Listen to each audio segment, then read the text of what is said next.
Nice to see everybody this morning, and we're having a nice morning here. It's cooled off a bit. We've had some pretty hot weather, but we're getting some cooler stuff today. I hope everybody's staying cool wherever you are. I'll just go ahead and get started on things. I just wanted to make sure, is everybody able to access those documents okay?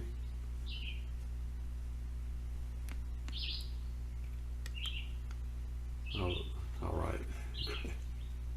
Great. So the text for this Makahannyaharamitsu is in that folder there, so you can open that up if you like. So I'll just repeat the place where we are. We've been on this particular paragraph for a couple of talks now. So we're at the part that says, clear seeing is itself prajna. To unfold and manifest this essential truth, the Heart Sutra states that form is emptiness, emptiness is form. Form is nothing but form. Emptiness is nothing but emptiness. 100 blades of grass, 10,000 things. So last time we talked about this clear seeing again, and we talked about it in relation to Uchamoroshi's understanding of Shikan, and then we talked some about Qi, the great Tendai or Tian Chinese master, who also had a term, actually it's a very early term, it's earlier than Zen, Shikan. It's not the same Shikan as Shikantaza, but that means stopping and seeing. You know, that's, we talked about this last time, or samatha and vipassana. It's the same word. So I apologize. I made a mistake last time, a couple of mistakes, and that was I associated Qi with this term ocean seal samadhi, which is actually a term that comes from the Avatamsaka Sutra, or the Huayan school of Buddhism, or Keigon school in Japanese. So the thing is that it's basically the same understanding, though I think that Qi put in this huge text that he wrote called the Makashikan, or Great Stopping and Seeing. It's basically the same idea that he put forth for part of his program for people to awaken, for the monks to awaken. So if you want to study what he said, there's some texts in those documents there. It's pretty interesting, but quite different than Zen. But another thing I got wrong too was, off the top of my head, I think I said he lived in the 9th or 10th century, but that doesn't make sense, because it was very early. It was this Makashikan influenced Zen a lot. The Zen manuals of meditation, many of them, the kind of classic manuals of meditation refer or are based on this Makashikan, the part where he talks about what to do in zazen, or what to do, how to hold the body, or how to perform in physical terms the sitting posture. But he was a long time ago. It was he lived in the 6th century, so it was a long time ago, around the time, I guess, a bit later, the time that Bodhidharma was supposed to come from China. So it was really early Buddhism in China. So, but if you're interested in that, take a look at those documents. And Slav sent a link to a book that looks like it goes into a lot of detail about Tendai Buddhism in China, or Tiantai Buddhism in China.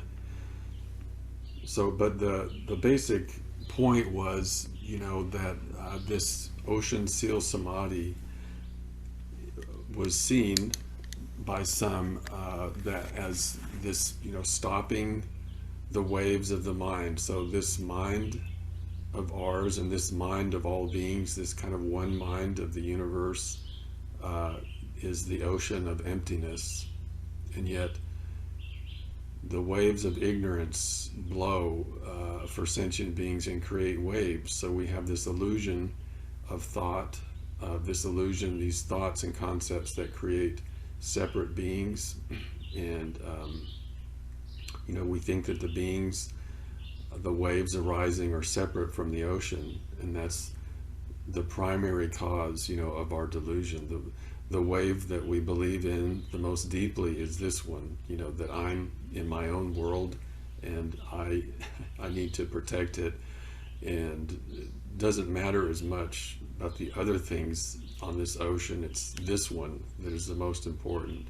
So you see that these types of meditations where the ideal was to calm the mind and settle back into this ocean of emptiness, this reality beyond duality, this reality beyond the subject-object relationship, where true reality, or the true nature of all beings, resides. That was the teaching behind these types of meditation.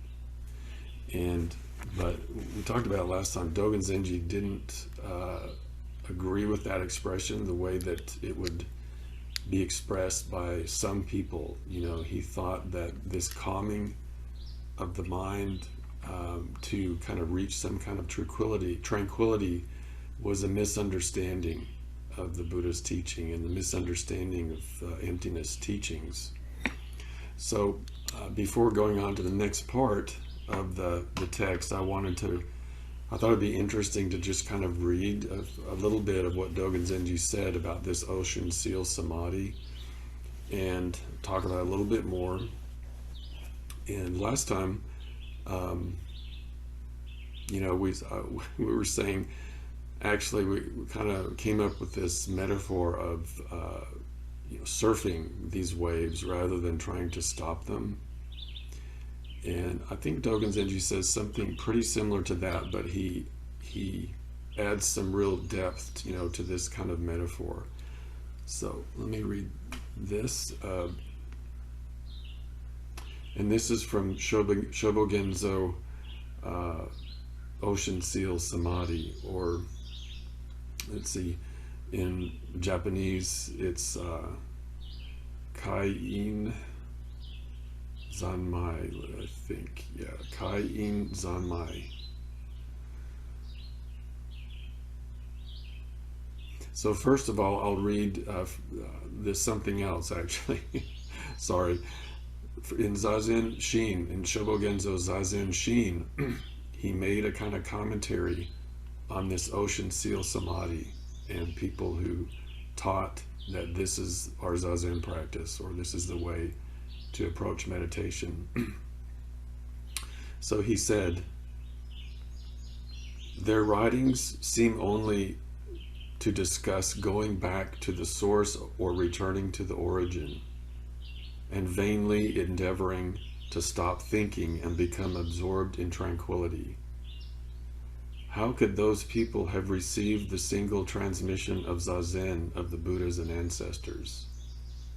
Since the chroniclers of the Song dynasty have mistakenly included those writings, students in later ages should discard them without reading them.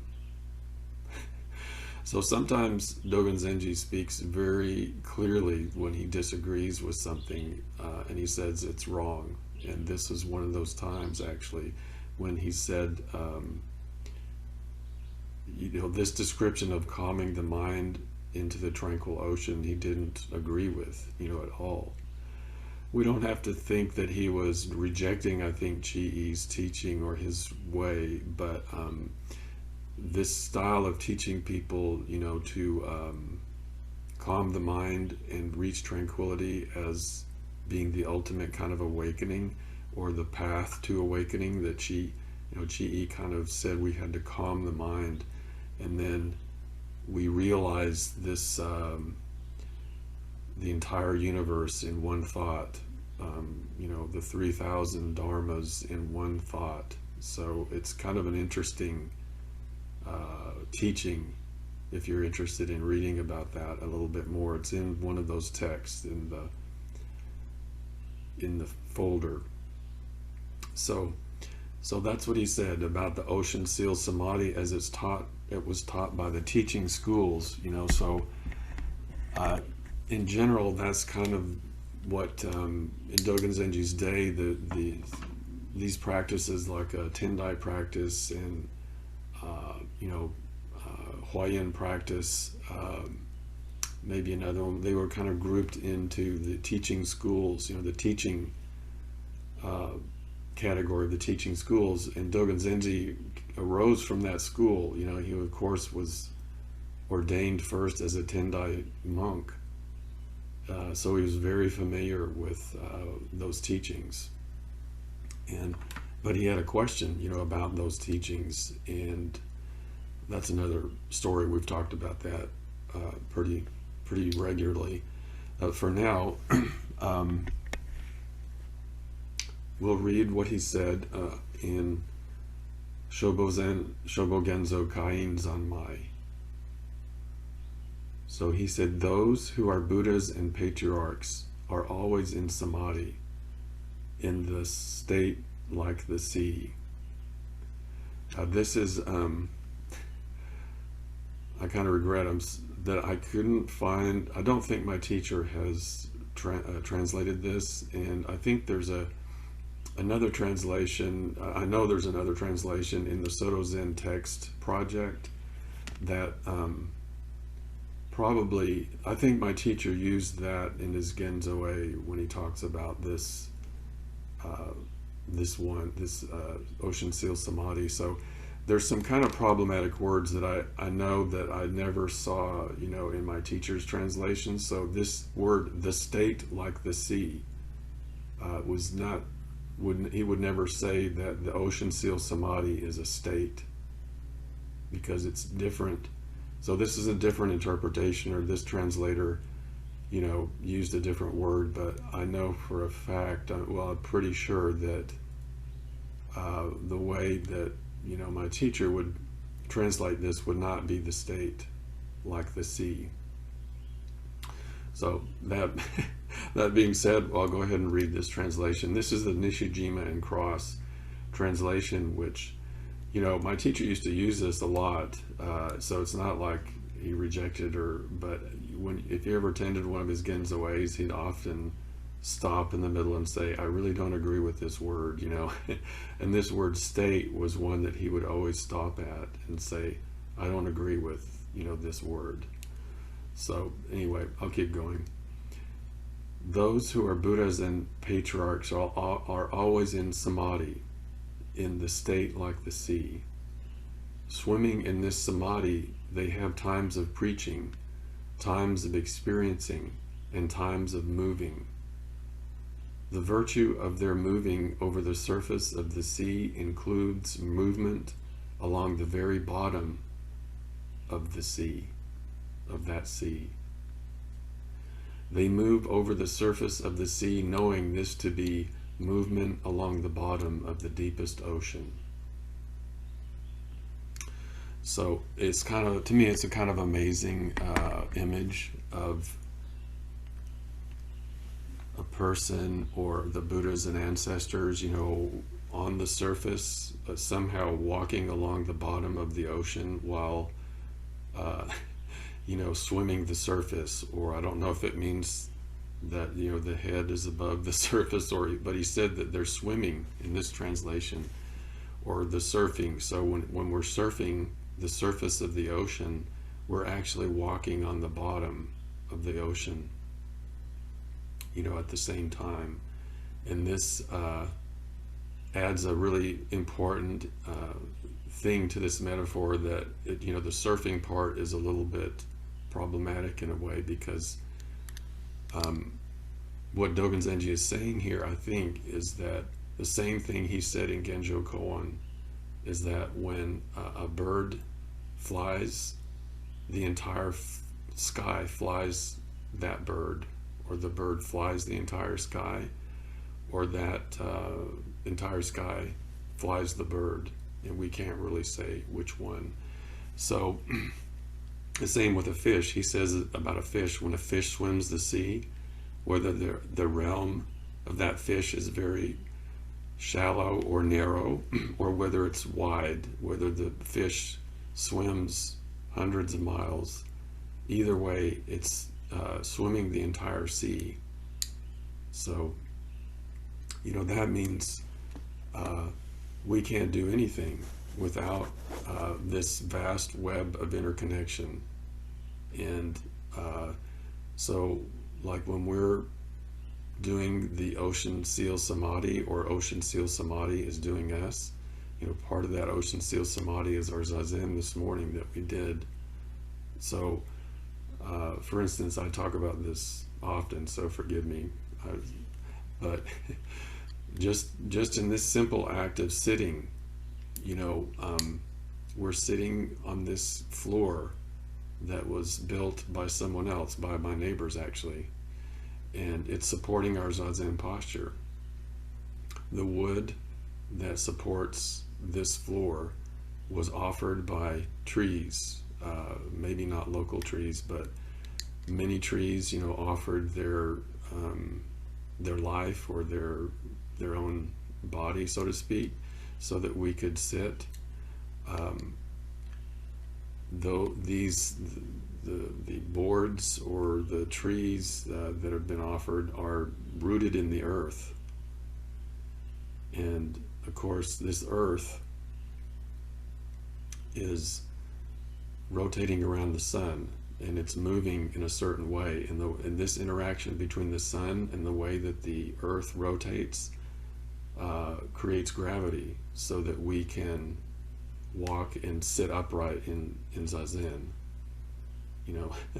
We couldn't sit up zazen without this force that we take for granted called gravity, that's keeping us grounded, but it's intimately connected with the sun. And I talk about this, it starts getting more and more universal the more we talk about it. I did a little reading on this some years ago.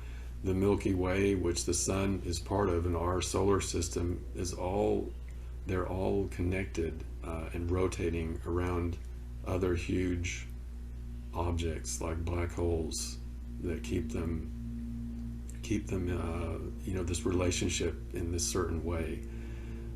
So the Milky Way itself, apparently, I read this some years ago, is rotating around some unimaginably huge things that the scientists at the time called the Great Attractor. They don't know what it is. They think it's some kind of massive black hole. But that and other galaxies, entire galaxies, are rotating around this huge thing. So, we're really connected beyond the entire universe. This entire ocean is part of this tiny moment of zazen that seems so tiny. This zazen that we sat this morning, because we couldn't stay upright and practice at all without this interconnection that goes on limitlessly. And we could talk about the food that we ate this morning, and how the rain and the sun and the turning of the seasons, all of these things go into the food that nourishes us. Of course, we talk about this pretty often, that the nourishment for our practice comes from the entirety of the universe as well. So I think this is what Dogen Zenji is saying with that piece there, saying that as we swim the ocean, we're actually walking on the bottom.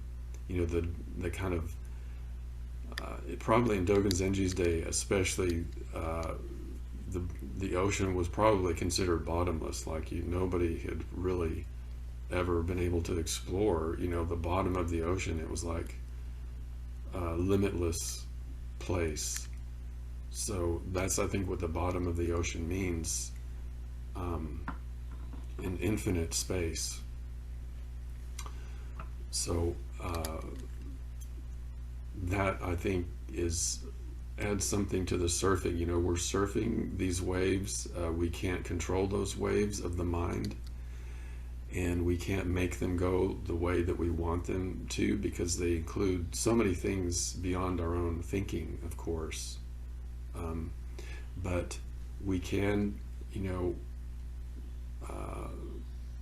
with our practice, we sort of engage with this energy or this movement of this ocean and make it our own and let it express itself through us, and we express ourselves through it. We find our way to walk towards to surf towards our vow, while using, this, not really using, but just surfing this ocean, expressing, the kind of life force of the ocean. So, if we don't take some practice, if we don't, practice in this ocean, we're part of it anyway, but it's really hard. We can, it's really hard to find our way. We can drown in this, vastness of emptiness, or we can sort of flounder and not have a direction, and that's kind of the, source of suffering, is we get kind of pulled around and knocked around by these waves. They just, one wave comes one after the other, and we think something in one moment, we think some reality is this way, and then the next moment another wave, we think it's this way, and one experience, another wave comes and crashes over us, and we don't have any understanding or direction or way to navigate through this, what seems like a storm, of thinking and experience of these five skandhas.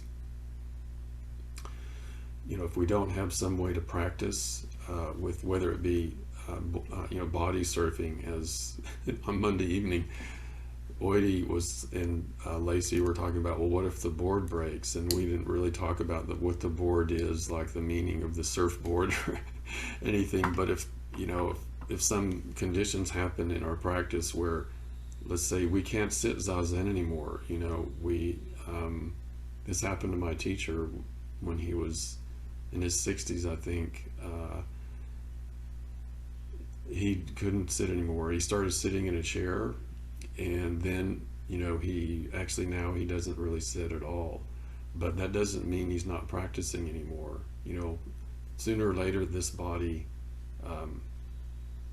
doesn't surf in the way that we did when we were a young person. So we need to find another way to navigate, another way to express. So Uchama Roshi talked about it as he really, all his life, he chanted. He did what we call Nenbutsu, where he chanted the name of Buddha. And especially when he got older, he was, he got too old to sit. So he said, his main practice was observing the emptiness of his life and his approaching death when he got into like his late 70s or 80s. And I think he always did this chanting the name of Avalokiteshvara as it happens, who is, the Bodhisattva mentioned in this piece of the entirety of the ocean manifesting, as compassion.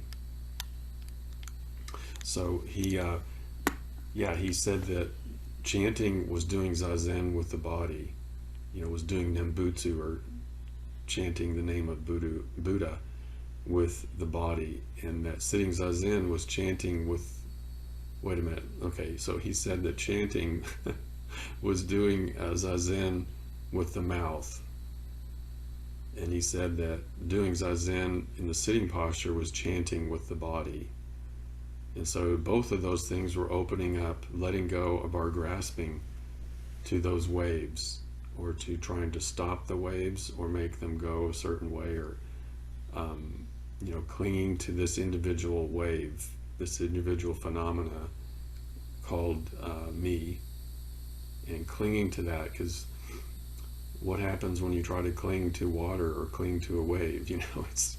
It's a problem. It's a wave. It's very clear. It arises for a while, it breaks, and it goes back into the ocean, of emptiness. So when we try to grasp any of those waves, we have a real problem. But as we said last time, it's a problem if we try to stop those waves, because those things are the way that we're able to practice this ocean seal samadhi off of the cushion. And I think this is the primary problem. This is one of my ideas or understanding of Dogen Zenji's problem with this ocean seal samadhi, is that this ocean seal samadhi is manifesting all the time.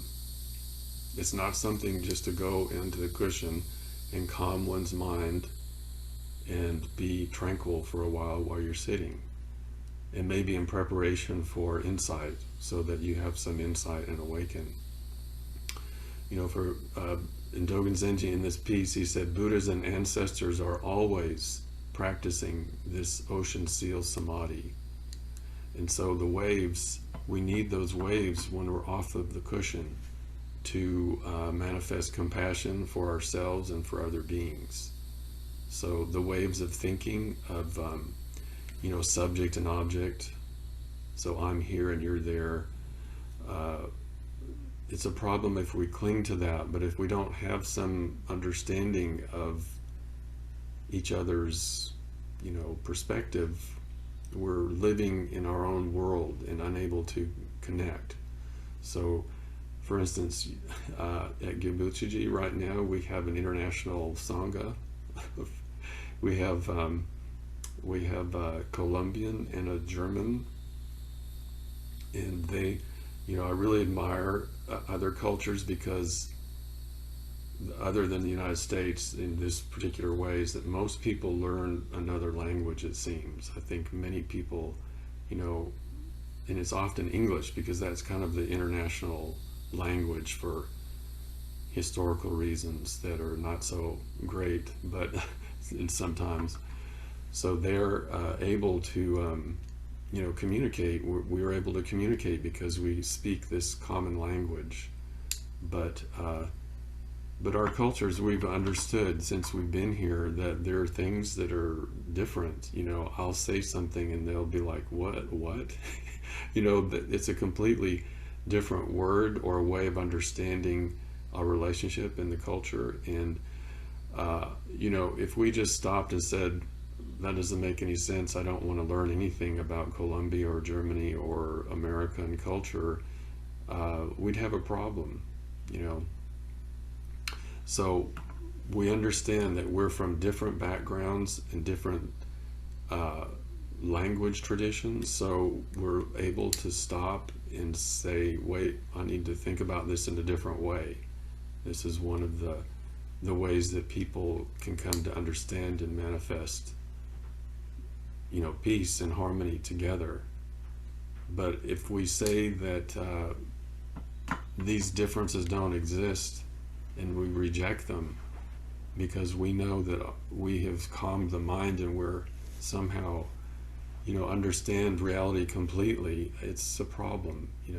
So that's why Dogen Zenji said this, I think, because those thoughts and these different languages and these different approaches and understanding of human life and human society are all come from emptiness, or all are emptiness. They don't, they aren't separate from emptiness. They are expressions, of emptiness. And if we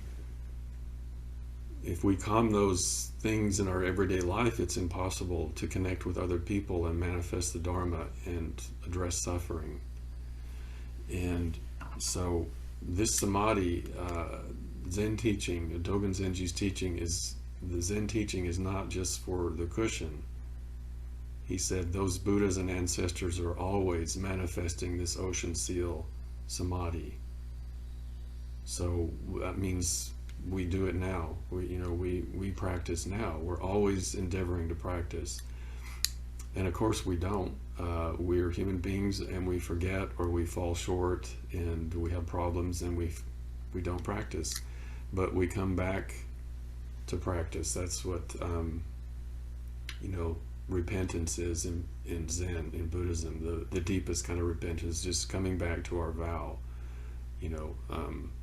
We stray from our intention to manifest our Bodhisattva vow and practice with all beings. Sometimes we fall into self-centeredness, or we fall into self-deprecation, or whatever it is. We realize we do that, and we come back to this moment of vow, or the ocean, and that's repentance. It's what we call that vow and repentance. A vow to manifest this ocean. When we stray from that vow, we come back, and that's our coming back to this samadhi, or the zazen, or this ocean seal, samadhi.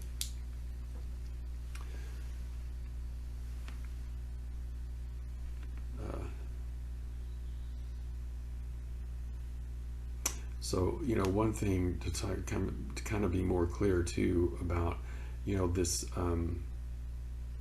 moving over the surface of the sea in the metaphor is where we see, that's where we see the waves. That is our relative reality. So we don't negate this kind of relative discriminating reality where we call, as I said, where we call things one thing and something else, the subject-object relationship. But we encounter that subject-object relationship with our feet grounded in the bottom of the ocean. It's a pretty big, how do we do this? We're surfing on this ever-changing surface. This reality, this moment is always changing, never standing still, and yet we encounter it while walking on the bottom of the ocean, grounded deeply in the bottom of the ocean. And so that's a kind of metaphor for how we practice with this emptiness. This Dogen Zenji talks about this more in this fascicle, a little bit later. But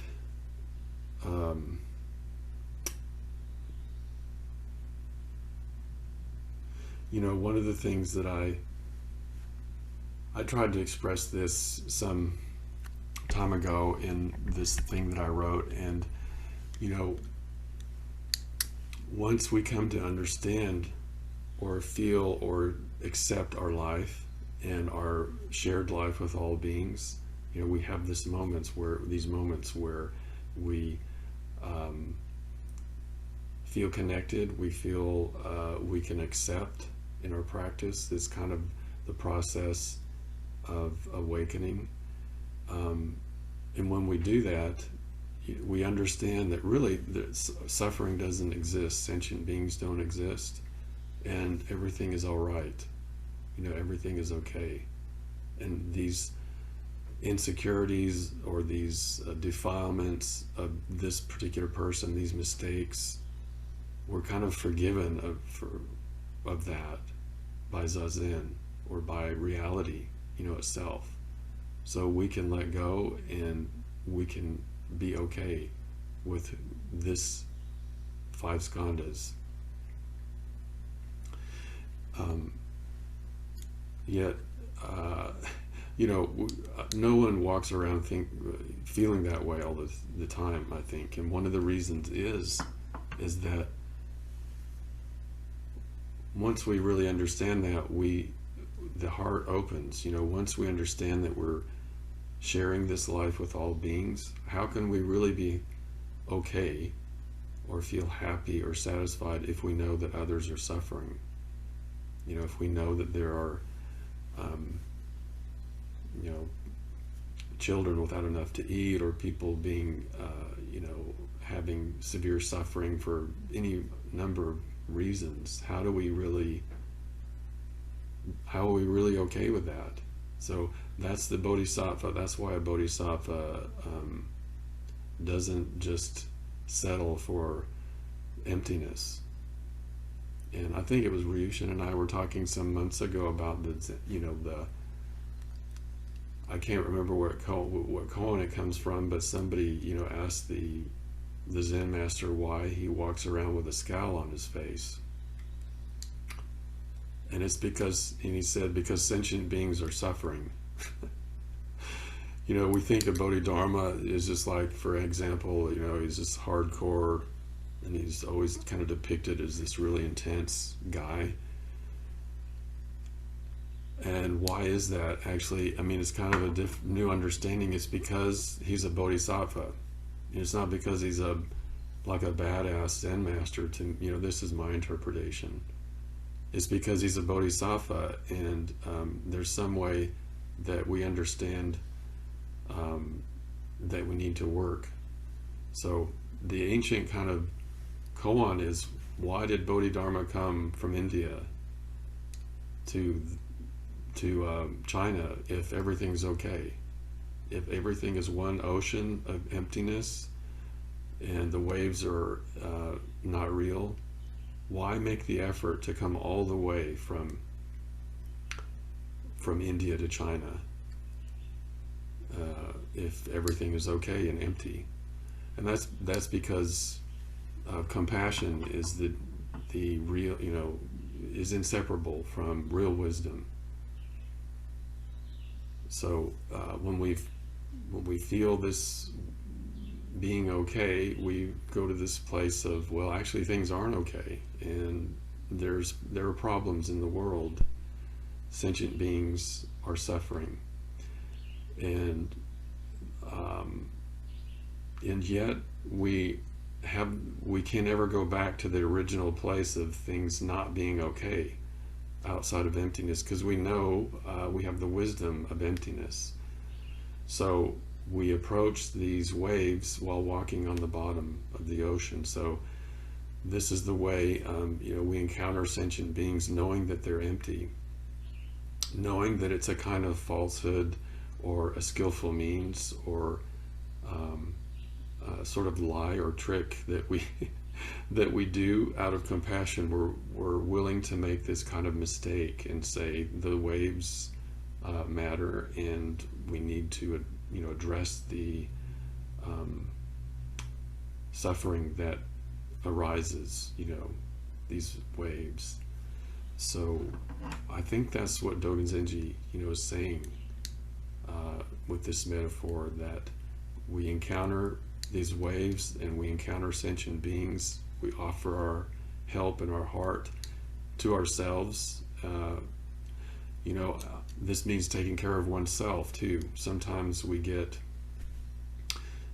into this thing of saying, well, I'm just going to tough it out. I'm a Zen student. My suffering is empty, and I just ignore it or go beyond it or let it go. And that's not the teaching here. You know, we address our own waves as Buddha, though. The difference is we don't, you know, study our karma, or we don't study our bad habit patterns just for their own sake, just to have like a better self-esteem, or just to be able to get along with our family better or function better in society. Although those things are all admirable, noble things, yet they, for us, we understand that those are ways to express emptiness. You know, the truth of our shared life. It matters for us to take care of ourselves, because then we can express this reality of the ocean more deeply, and that's the only way we can really address our own suffering. is to address it in the context, of this ocean too. So that's, I think, my understanding of this walking on the bottom of the ocean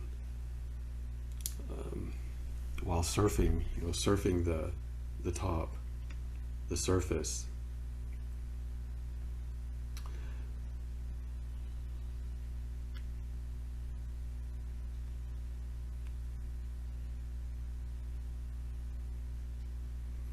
Yeah, I had this part from Genjo Koan, written down about the fish swimming the entire ocean, and yet using its own particular individual's body and mind to do that. So maybe, I don't need to do that.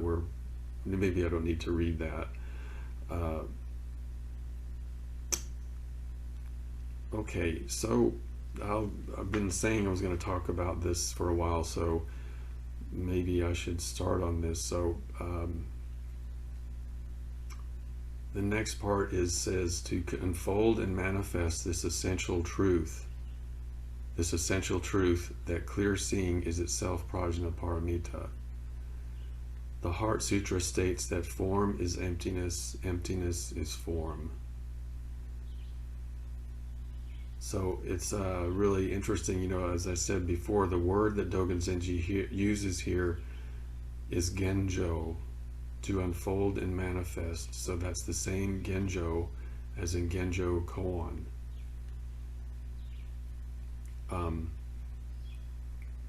So, Genjo has this two-piece word.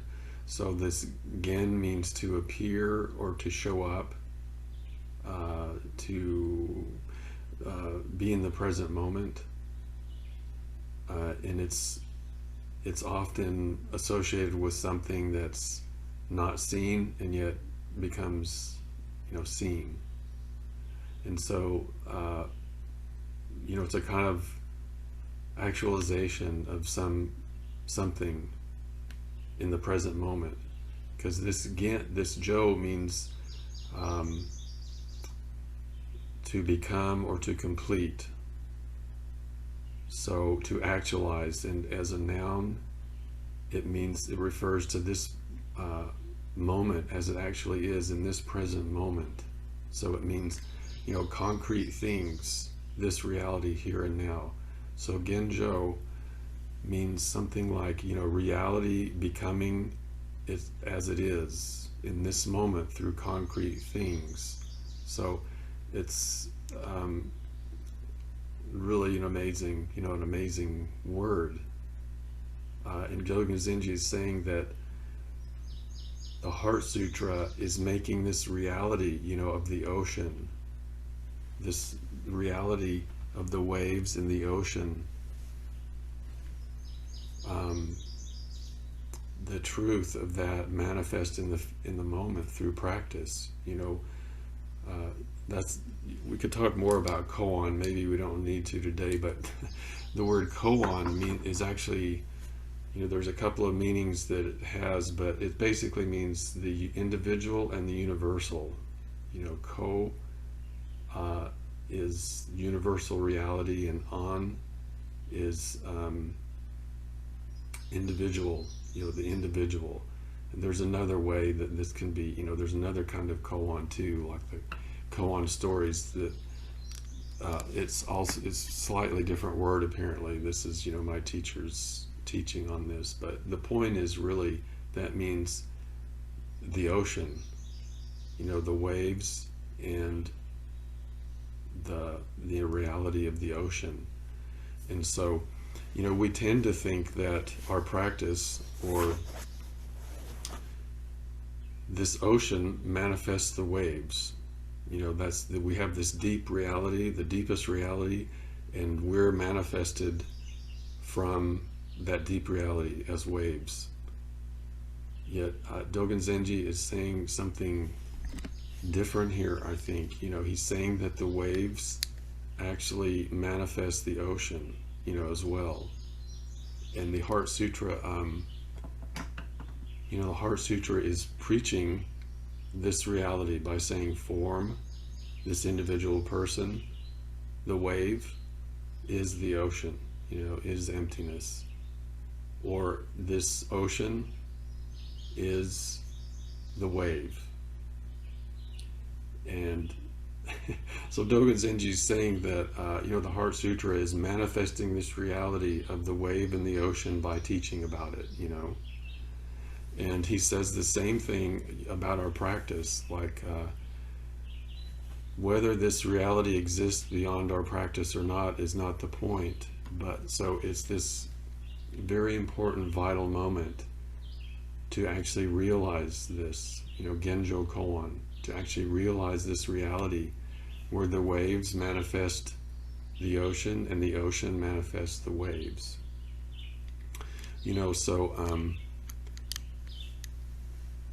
It's one of the reasons that it's so important for us to keep practicing.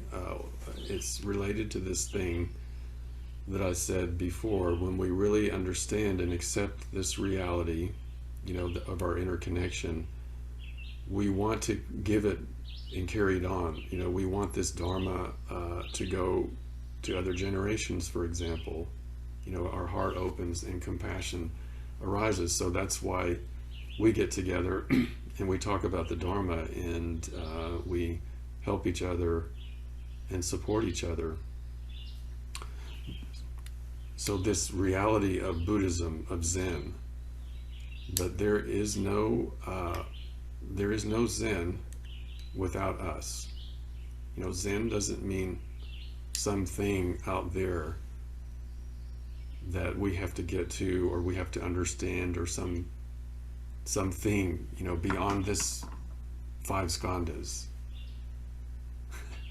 So we're completely dependent on this ocean, and yet this ocean is just a collection of innumerable beings. And if we don't practice and manifest this reality,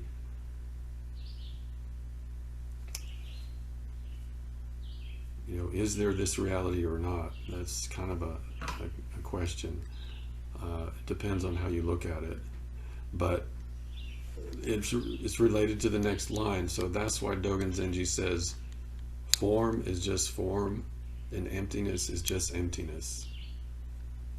So when we really connect with the wave, when we really see the wave, when our heart opens to the wave, the ocean is there. So we don't have to say you're part of the ocean. When it sounds kind of silly, but when we're brushing, sweeping the deck, or when we're sweeping the floor, we don't have to say this is emptiness. But somehow when we really deeply understand in our heart and mind, our heart opens to the sweeping. It sounds kind of silly, but we don't have to intellectually embrace and say, this is something other than, this is only worthwhile because it's part of the ocean. When we a kind of a small example around here, where it becomes apparent, we have these mice that we trap around here. We live trap them. They cause a lot of damage to our property, to the vehicles, to the buildings and so forth. So we can't just let them run rampant, the mice. And we sort of we try not to kill them because we understand that they're part of this ocean, and we have a precept against killing, and we understand that all beings have their place in this great ocean. But it's really, when you see the damage that they do, it's almost like, wow. This thing arises like these things are no good. This is such a problem. And that can arise. But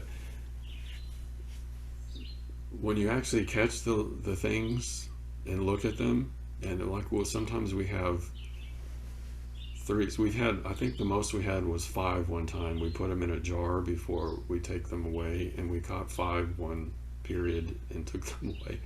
And they were these little trembling things, cuddling, trying to, find protection and cuddling each other, and just these big eyes and so afraid, just like we feel, you know, just like we feel sometimes. And so that's, I mean, the heart opening, to life. It doesn't really take a lot of, practice actually, or all it takes is to sit there and look at the thing in itself, these little creatures. But when we conceptually think about them, they're these little demons that need to be eradicated almost. I mean, that's part of us. But when you actually see the reality of those little beings, it's almost, heart-wrenching. And so this kind of metaphor, or this doesn't hold up for every encounter, of course, that we have, but to me, it's kind of an illustration of, how conceptually we think of things, and, the heart closes to a certain degree if we're just staying in the mind. But when we actually encounter emptiness itself, the heart will open. The heart opens, or our life force just manifests, I guess, is the way we might say it. So this, the 10,000 things that Dogen Zenji is talking about, of course, he means all the individual things. Just this.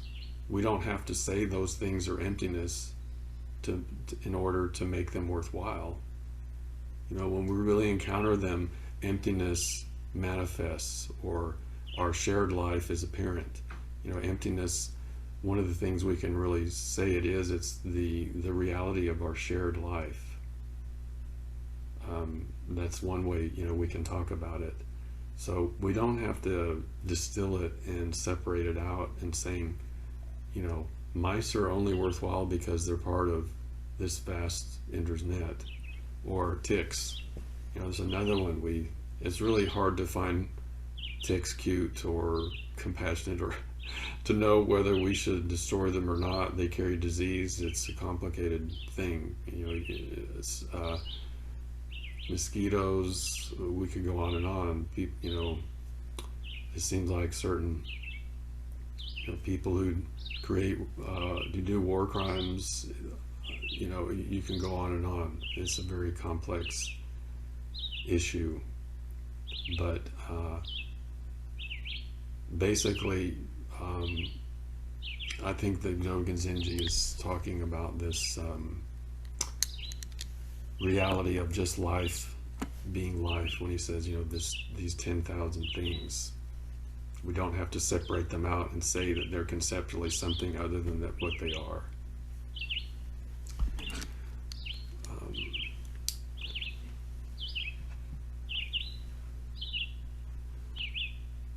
Okay, so I think that's probably where I should stop today. Let's just make sure I didn't have something I really needed to say.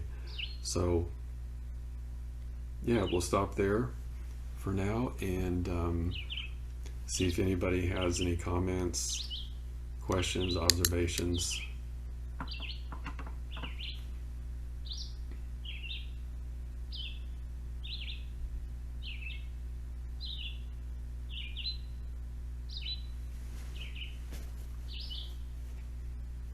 Joey, you had a question really quick. When it says 100 blades of grass, I'm sorry. I'm not even sure who's speaking, because my screen is not showing everybody. For some reason, I can't get it to scroll over, and my audio is not working. So let's see what's going on.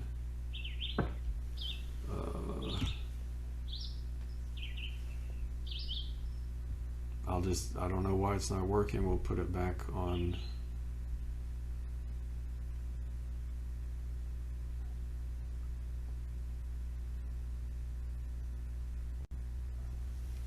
Okay, let's try it. Let's try now. So, Okay, show you. It's Jordan. In case you can't see me on the screen, okay, can you hear me now? Okay, yes. great. I just had a question that's really fast about. So when it says 100 blades of grass, what does that 100 blades of grass mean? I've been curious about that for a couple of weeks. Yeah, I think that is just like a symbol of individuality,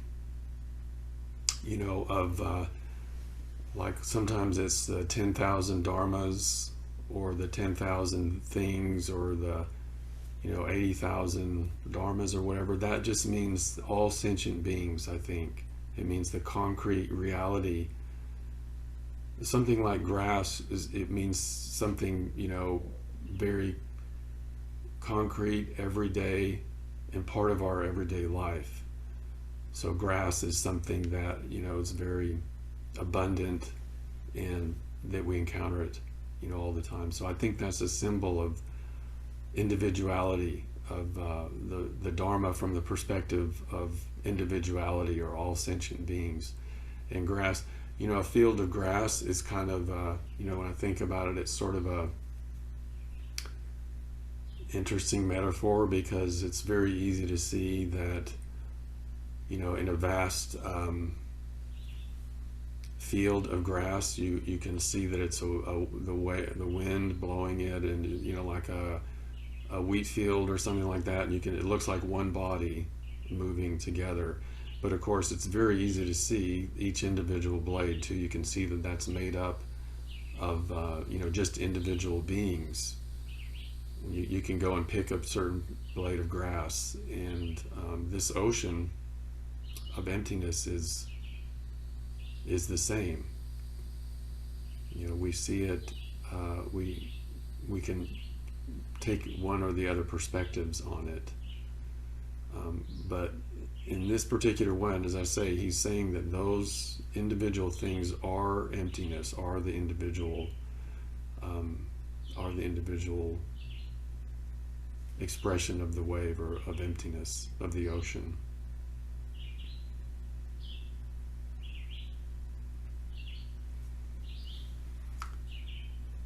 Thanks for clarifying that. I appreciate it. You're welcome. You're welcome. Thank you, Jordan. And Slav had his hand raised. Yes, Sensei. Um, I just wondering, yes, and Dogen very often criticize tranquility and vipassana meditation style. And sometimes I see why, because it can be create attached to tranquility and kind of like this. But same time, when he talking about even his very famous quote is kind of like drop your mind, drop your body, it's still tranquility.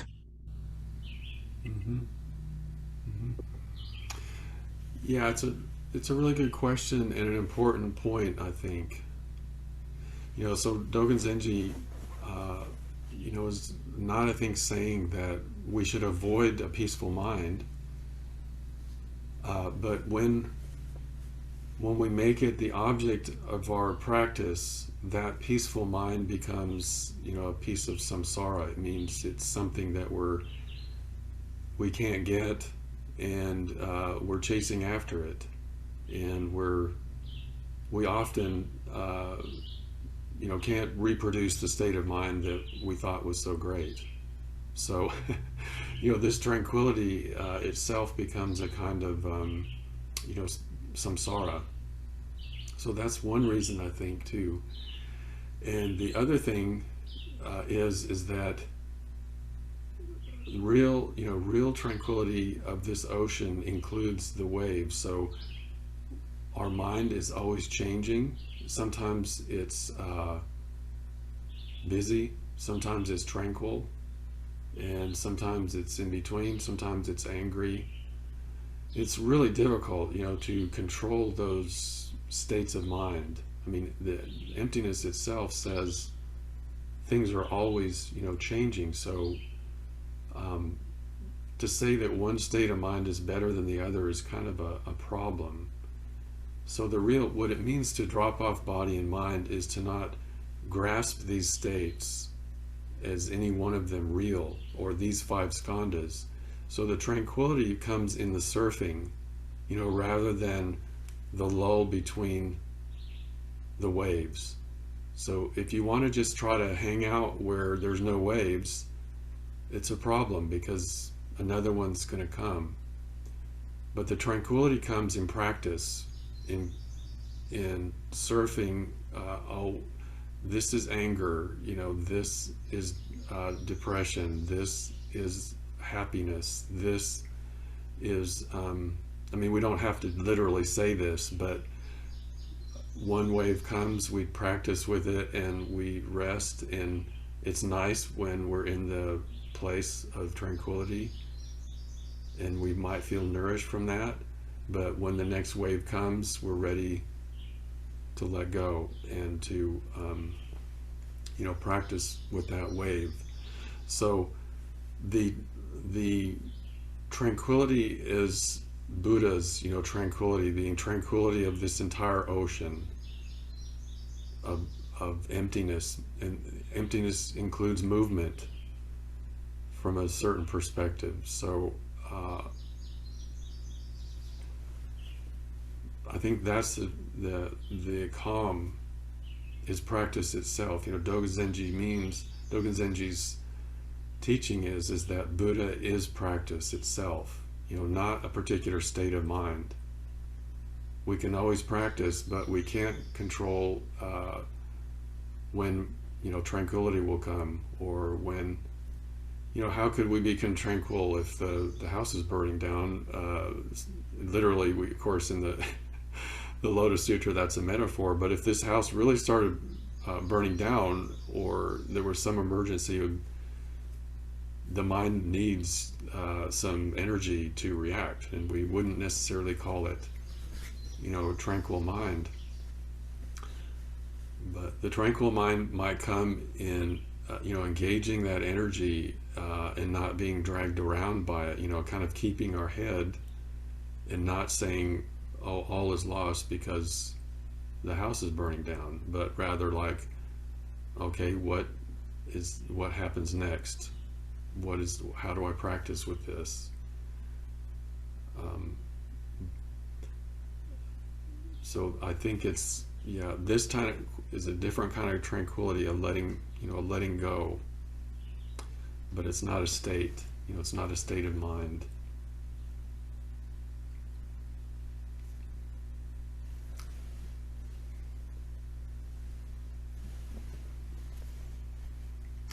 Jinra, you had something?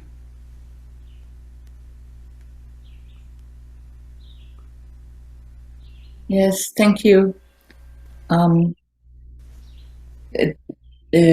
Dogen said drop off body and mind, but in another writing he said harmonize body and mind. And sometimes I wonder what this harmonizing means, because I can understand when you say, oh, when the mind is calm, the body comes calm. If the body is calm, then the mind becomes calm. But if some of this, either mind or body, is in uproar, it shouldn't mean that the other part of us should get into uproar too, I guess. But sometimes it's difficult if it builds up, and you talked about pain, and I experience a lot of pain during since quite a time now, and sometimes I'm so stuck in it, and it builds up and builds up, and the pain in the body harmonizes with pain in the mind, and it's kind of building up, and that's a very difficult thing to come out to. And I think, okay, it's this morning I had it that I said, oh, it's just pain, and the pain is not different from me, and the pain is not different from the bird song outside. And that was a moment where I could let it go, but then it came back. And so the harmonizing part would something I'd be interested in.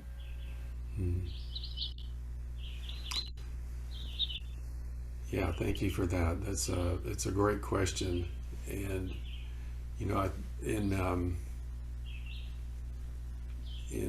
often in zazen instruction, we talk about harmonizing.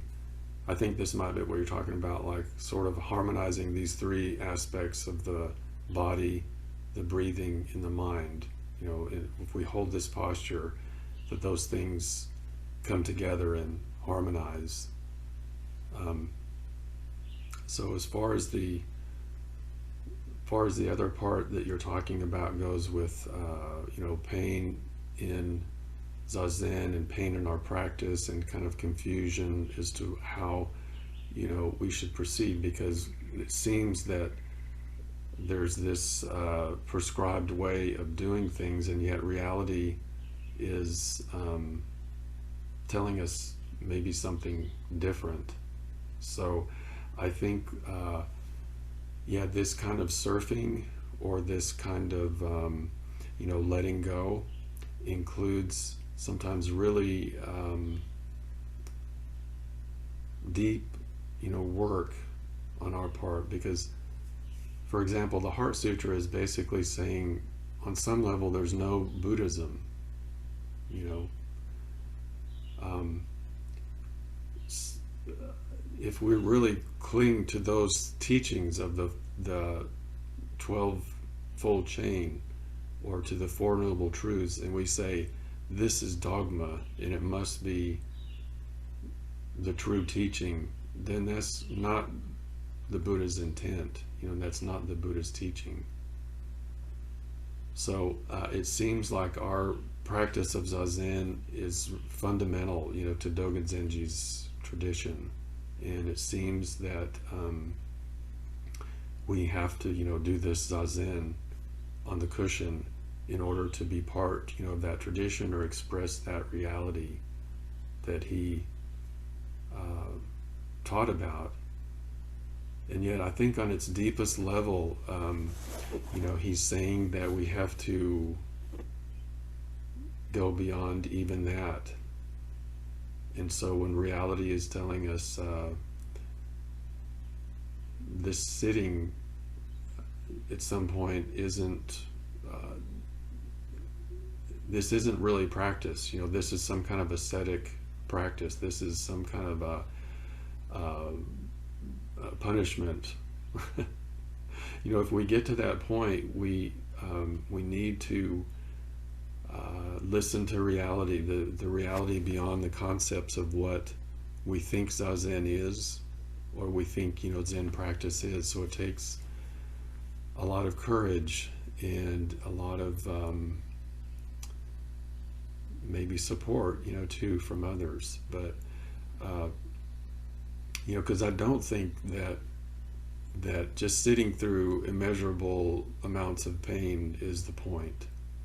You know, that just sitting and feeling like we're in hell, you know, is not the point continually. I mean, of course, we all go through hell realms. You know, our life is like that, and our sitting is like that. We have, you know, times when we enjoy it, we have times when we don't enjoy it, and we have times when it's very difficult. So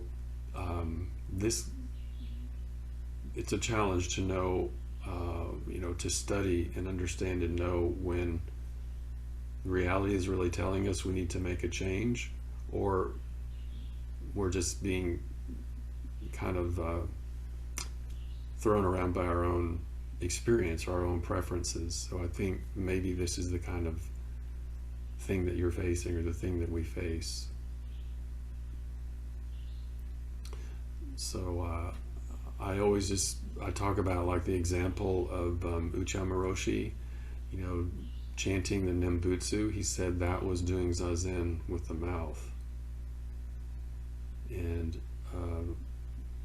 so the thing that we need to really, I feel, be in touch with is our vow. You know, we need to deeply investigate, and part of our experience is getting to know our own vow, and our getting in touch with that intention to express life in the most wholesome way that we can. So we can come back to that when we make our decisions. I mean, I think this is maybe part of what Dogen Zenji means by walking on the bottom of the ocean. So we're somehow rooted in this life force, or this vow, or this intention to live a healthy life with our all beings, and that means making some adjustment to the way that we surf this ocean sometimes. So but we have to be rooted in that depth, otherwise we're just being blown around by the waves. When things get hard, of course we want to do something different, but when we're really rooted deeply in this vow, we can see, I think, a bit more clearly, a bit more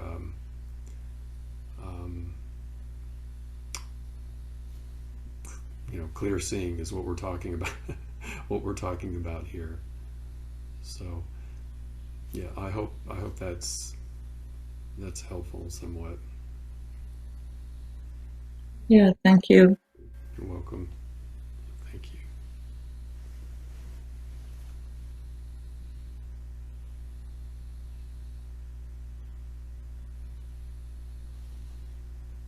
Okay, Russ had something.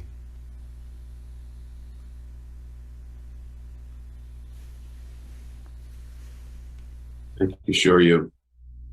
All the images today are just really wonderful. They're all kind of sparking so much in me. So I don't know whether it's a question so much as a series of images, and kind of hoping maybe they pose the question, like, how do all these things really go together? I love the thing about the mice. I can relate, because we have had some serious mice problems, and yeah, we've moved to live traps. And one of the things I notice, I take them out to a woods a couple miles away, and but one of the things I notice is when I let them out is they each have a different personality. Each of the mice, as I open up the live trap, some of them kind of jump right out, and they want to get away as quick as they can. Others of them kind of cower in a corner, and I sort of almost have to turn the live trap over to dump them out. And then there's kind of some that just kind of crawl over the top and kind of look around. So they're really, each one has its own personality. And I got to thinking about that in terms of kind of the individual and universal that we somehow are seeing. And that's what's difficult, because you can sort of look at that and say, yeah, they're all individuals. But then you're also saying that individuality is expressing universality. And I think that's also, I mean, where the second image is I love this image of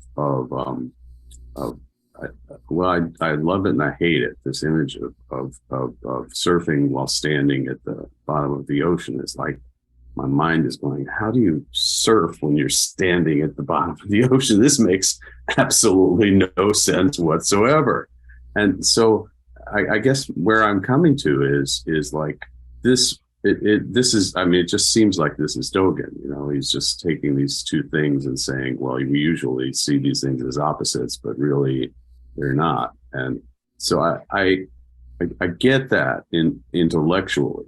I get that Dogen is constantly challenging us to say, these things that we thought were opposites are really, you have to hold on to both of them. But I guess what I'm looking for is any insight that says, well, how do we actually do that?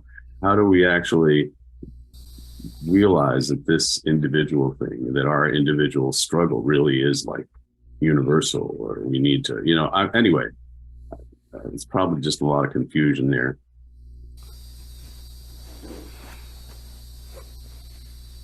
Yeah, thank you, Russ.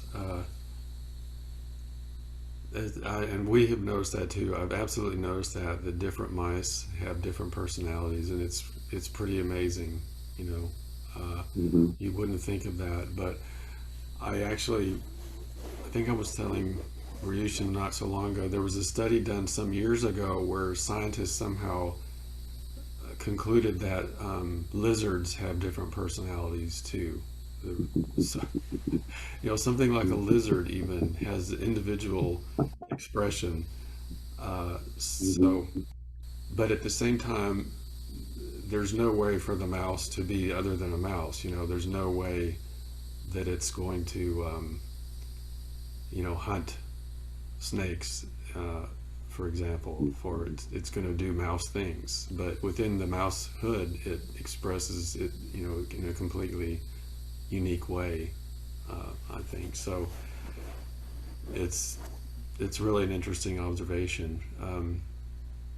As far as the part goes about being on the ocean and being deep within the ocean as well. It's, as I say, I think it's part of the problem of metaphors is that they break down at some point. But Dogen Zenji really talked about this, I think, most of all, or most clearly in the Tenzo Kyokun, and this these three minds. So we often come back to that, the expression of these three minds. So the magnanimous mind, joyful mind, and nurturing mind. And when we study those things, we see that those things are rooted in our zazen practice. They're rooted in the ocean. So the mind of the mountain, the magnanimous mind that welcomes everything. When we're cooking, when we're doing the yard, when we're catching mice, and for example, when that mind comes up in my mind that says, these little so-and-sos, I try to understand, well, that's not actually my practice. When that comes up, for example, that's not actually my practice, just to curse other sentient beings. So to accept all things, is the magnanimous mind. And to nurture, how do we do that? We don't do that by stopping our thinking, or we don't do that by saying, my thoughts are no good.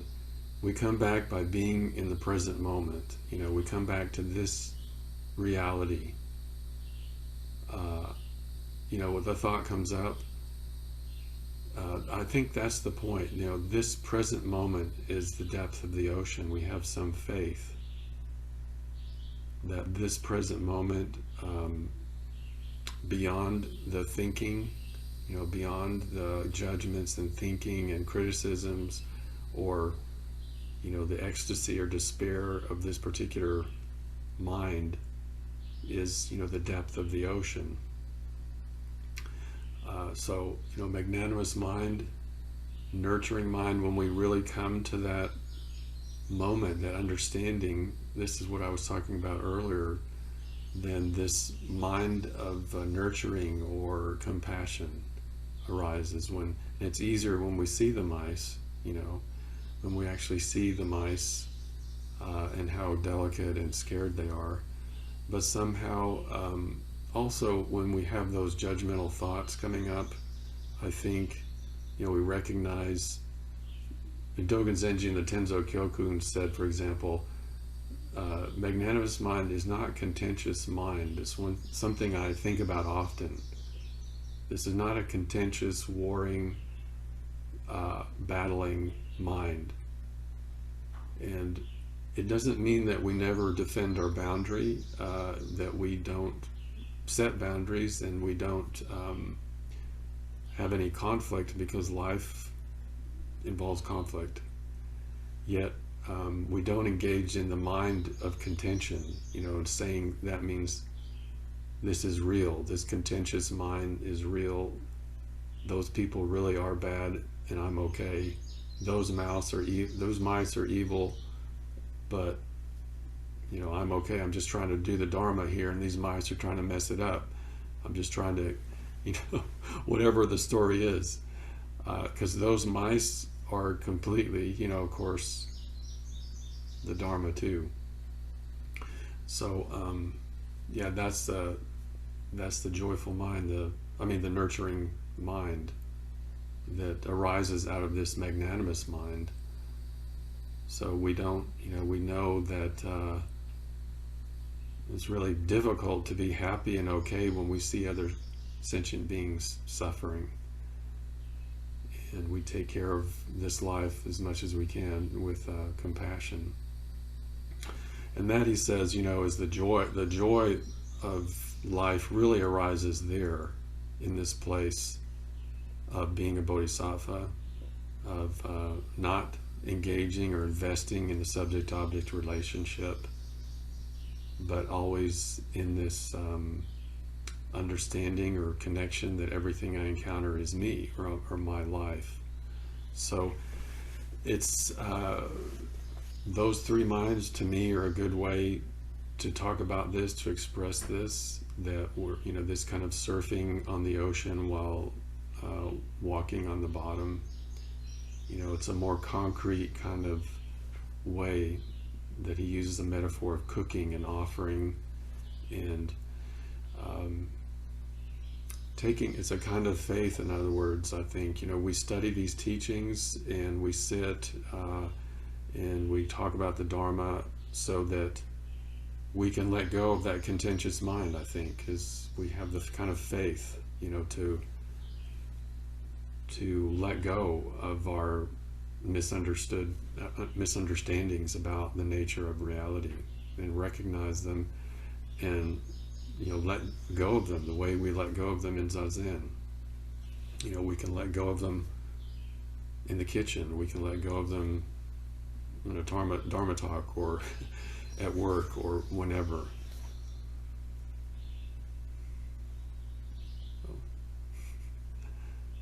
So thank you. Thank you very much.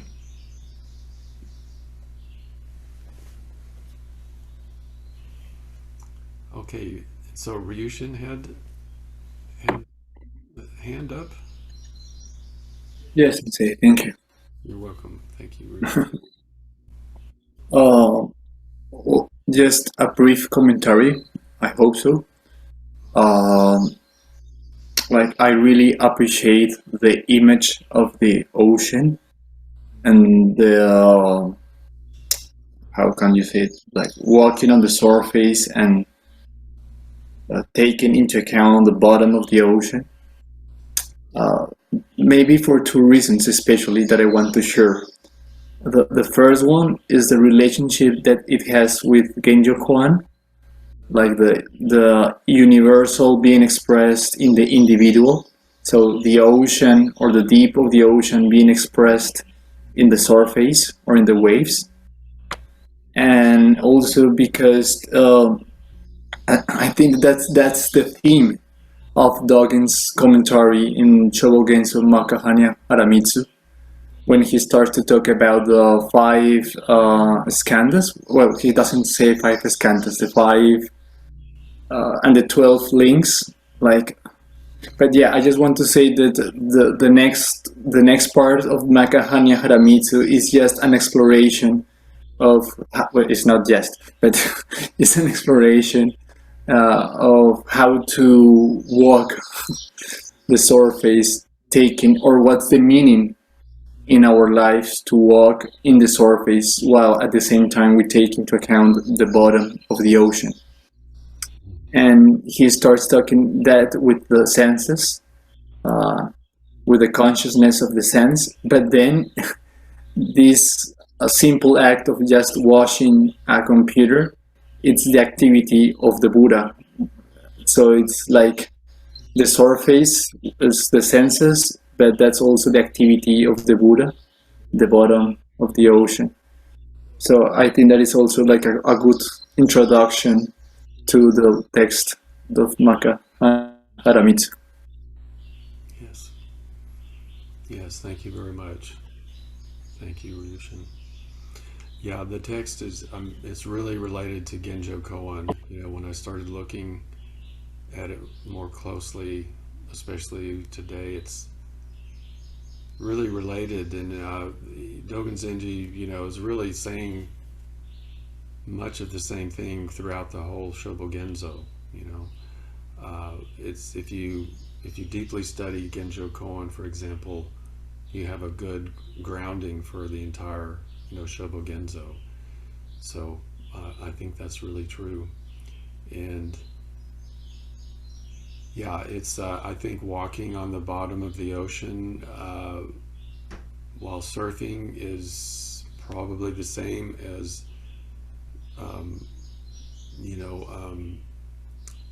honoring Prajnaparamita as empty space. What he says later in this text. So we make prostrations, we honor, we offer, but we do it as empty space. So we make offerings to this Manjushri here in our Zendo, and I do prostrations off to the side because the Zendo isn't big enough to be in front of it, but I'm making prostrations, to this Bodhisattva, but that Bodhisattva represents our zazen, and that's what we're really offering. What is zazen?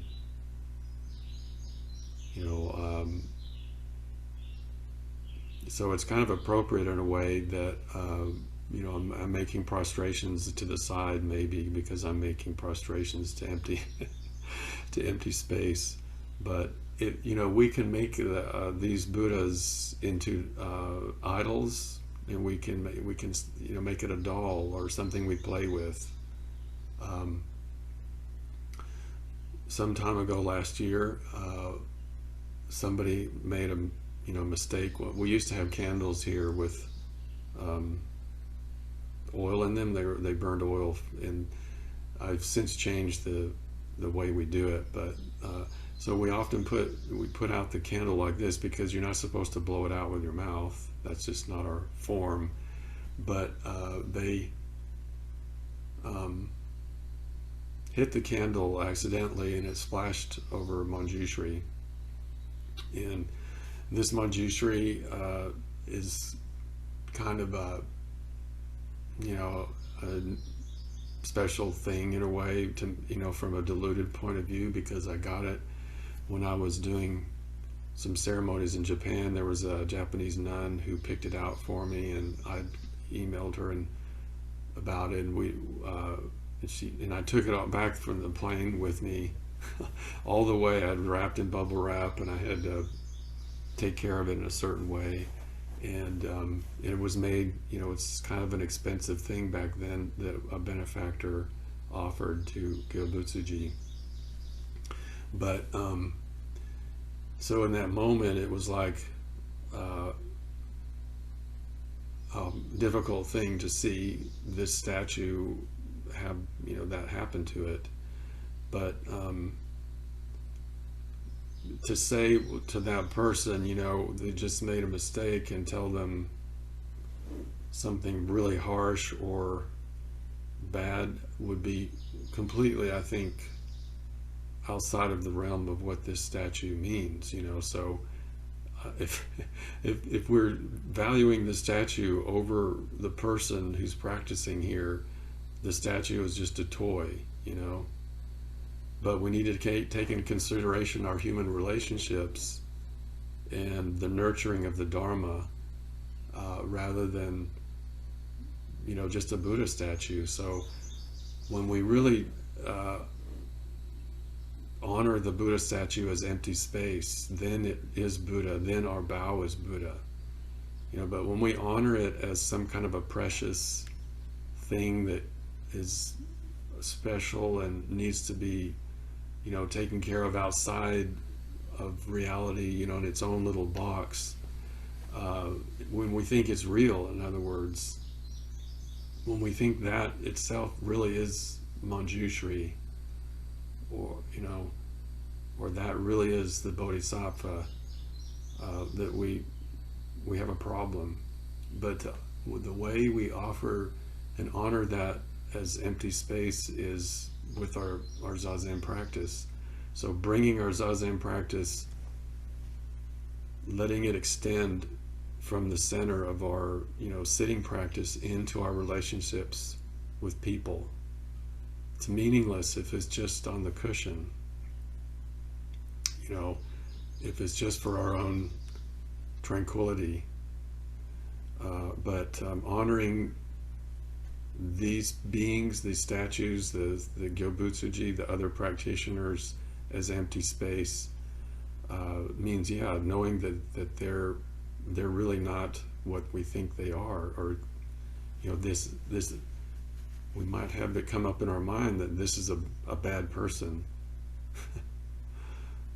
But practicing as empty space means we still honor and we let go of that fixed idea of who that person is. But the real point, so I'm going to stop in a minute, I know I'm going on, but and the point that's hard for us to understand is that it's not this reality of the ocean, it's not this reality of the waves. It's not really the ocean expressing the waves or the waves expressing the ocean. It's practice. That's where this reality beyond the waves and beyond the ocean manifests. We tend to think we do practice in order to express this reality beyond, it's a tool or a means to express Buddha. But in Dogen Zenji's teaching, it is Buddha. That's why we call this place Gyo Butsuji. This is practice Buddha's place.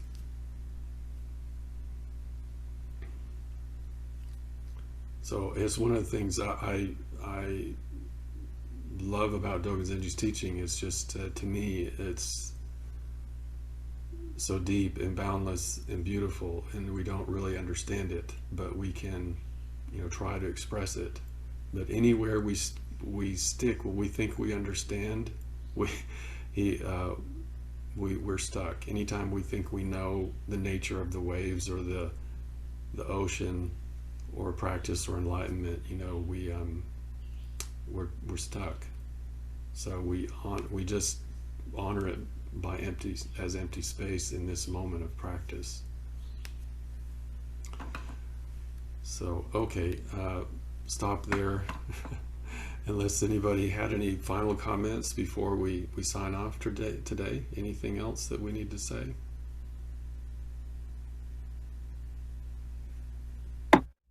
Just one thought, Sensei. Yes, Ryushin, yes. Like I am also affected, maybe could be the expression of the question that Ross make about how to realize this kind of picture in our daily lives or in our lives. And I remember some words that you shared with us. I think it was the last Saturday. That was like, it is not something that we realize as individuals, because it's not something of our willpower, but it's reality itself. So what we try to do is to let reality express that. But you say something beautiful, reality is much wiser than our individual thoughts. So trying to realize something, I don't know, but yeah, it is not something of the individual. It's not something that we or I need to do, or at least that this is how I understand what you were saying last Saturday.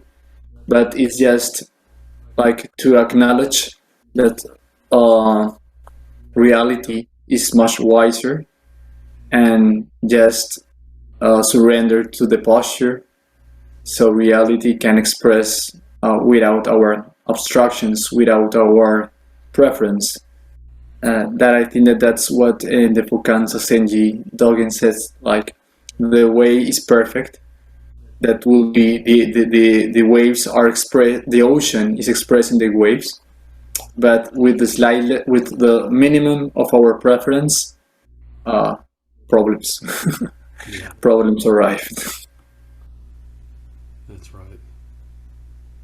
But yeah, I just want to, I yeah, yeah, okay, yeah.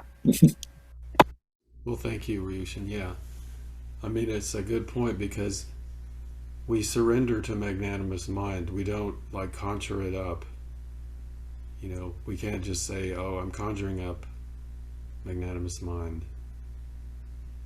We really need to surrender. I mean, that's what we do in our zazen, or we can call it surrendering, or opening the hand of thought, or dropping off body and mind.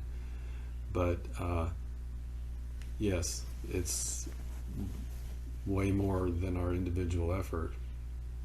Reality is there when we open the hand. You know, reality there is there. The wisdom of this moment.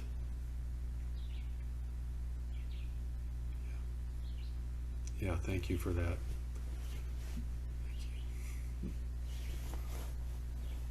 Okay, anything else today?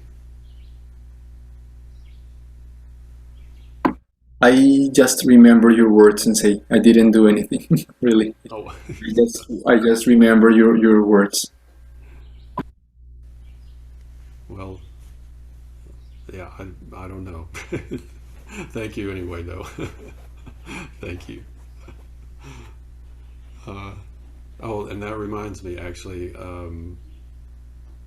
we won't be here next week. There won't be a Dharma talk, so we'll be doing sesshin at this time. But please feel free to join. I think this time maybe we'll do half a day. I was thinking we would do half a day on Saturday, and maybe the other days we'll just do the mornings. Maybe go back to till 8 o'clock Central Time. But if you have any ideas, if anybody wants something, if they have a suggestion, you could email me. But I think most people come on the weekends, as far as later in the day. So maybe we'll try it this way this time. But anyway, we won't have a Dharma talk. There should be plenty of zazen to be had. And all right, we hope to see you again. Thank you, everyone, for practicing here today. I really appreciate seeing you and practicing with you.